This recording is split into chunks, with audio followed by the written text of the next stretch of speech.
Dr. Sam Amadi is an associate professor of law and director of Abuja School of Social and Political Thoughts and a RISE analyst. He joins me now to examine the use of Mandarin in our secondary schools. But I think the first area to disagree with the submission of that education committee is to say that Mandarin is the largest spoken language in the world. No, not because of their population. English is the most, is the largest spoken listening. So we must let our viewers. And again, we can't say Mandarin is a language of commerce, even though China is doing extremely well in terms of, GDP growth. Commerce is significantly a language of English. Absolutely. It's actually more important. Yeah. Even the Chinese speak English, okay? Yeah, but the point is, I think the bigger point here is, just 3 days ago, I was a speaker at the Chinese Global Governance Initiative conference in Abuja here. And oftentimes, we don't look at the history which left from China, which is how the country, evolved. After the devastation, after the days of Chairman Mao, under Deng, became a different country.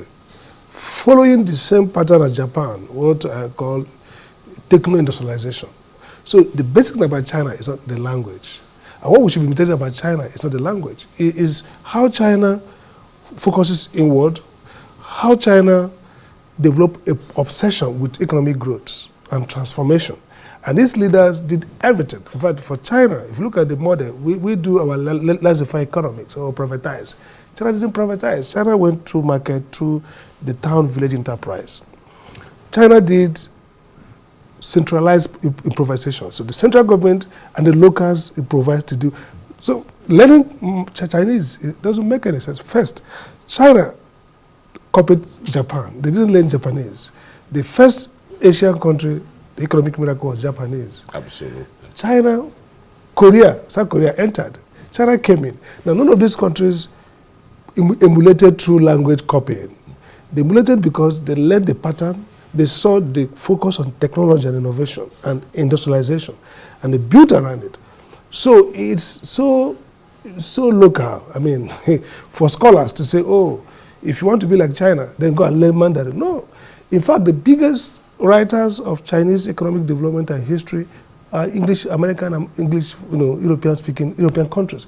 The best books in China today are in English. So why don't we first start with saying, look at the Chinese primary schools, the kindergarten, they start with robotics. They simulate their children skills, with technology as part of skill. I was waiting for you to tell you the Chinese model during Mao, Deng, and the rest. I mean, the last 90 years, how the socio-political and economic development evolved is by saying, look, we can stand first, two, we can do it. Absolutely. And the first, in their development plans, 5 years, 10 years. And they followed rigorously. I mean, you're right. Deng says, look, wealth is glorious. Yeah. He says, pursue true facts. He says, it doesn't matter whether my cat is black or white, as long as it catches mouse. Pragmatism.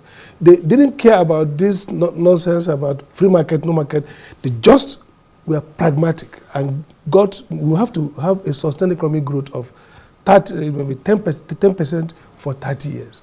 So when Nigerian leaders what we call isomorphic mimicry, like scholars say, you just want to mimic, okay, Chris used to wear black tie, so if I wear a black tie, I'll speak like Chris, or I'll anchor stones like Chris. That's what we're doing in the 21st century. It's really baffling where the Nigerian education is those who put that curriculum together. That's not what they should be looking at. Exactly. Why are they not even emphasizing, the local languages? I remembered when some of us, started primary school then. The first 3 years of the medium of instruction was in the local language. So you have to even though I was born and bred on the island of Lagos. And again, if you look at it again, so if you have primary, secondary, primary, on kindergarten, secondary, and network it in a way that each stage reinforces each stage. So for example, if you look at our education policy, the objective get lost. So we have the 633 system. Now, disruption. The idea was after the first 6 years of primary school and the third year, you will be able to have acquired small and skills. show some indication where they're going to go to technology, into commerce. Into good.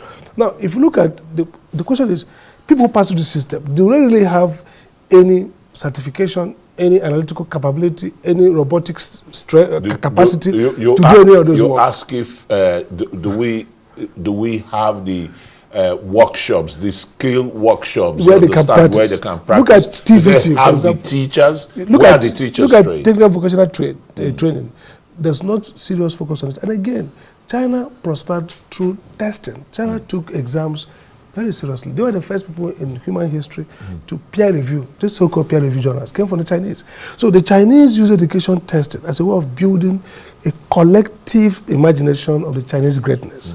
So there are many things to do with our educational curriculum, not scattered, moving around and borrowing and say, okay, next they say French. Okay, we have our French neighbors. People are even saying, why don't you have bilingual? These Did you remember the educational experiments then by late Professor Babs Fafunwa in Ife, where they isolated a village around there, and the pupils from primary to secondary school and graduation were taught in only Yoruba language, and they had name for aeroplane, for example, Oko Furufu, the ocean-going vessel. Some scholars think that Africa's crisis of technological development is that they didn't learn science in the local language. Sure. So there are arguments for that. But at this stage, perhaps we'll be like these Japanese and Asians and say, you know what, if we're English-speaking people, why don't we excel in the technology side of things? AI, most of the technology scripts are written in English. So we're suffering no disadvantage with English. What we're suffering is that we're not deepening our knowledge of it. We're not reforming our curriculum to use the same English to be like the Finnish students who come up in PISA, be like Sweden.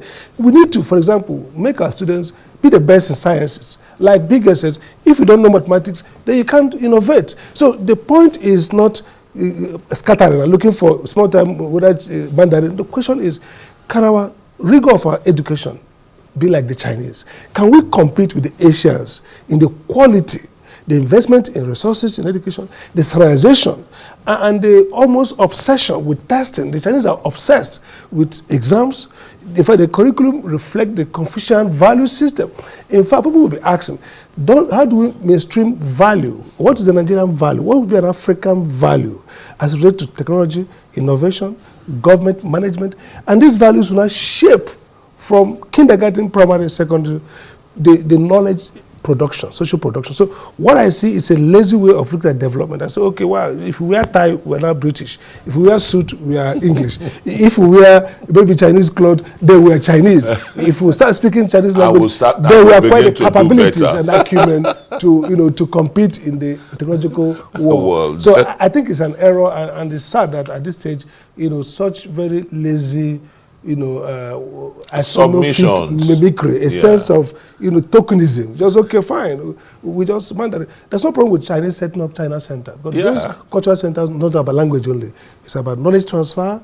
It's about, multimedia. In fact, they should be looking at China and say, how do we borrow those, technological innovation and use their curriculum to help our students to learn technology? The real thing here should be, how do we make our people become technologically advanced from childhood and familiar with science and technology, and not, learning languages. I'm sure a lot of Nigerians out there would agree with you. Dr. Sam Amadi, a RISE analyst and director, Abuja School of Social and Political Thought, for coming to News 9.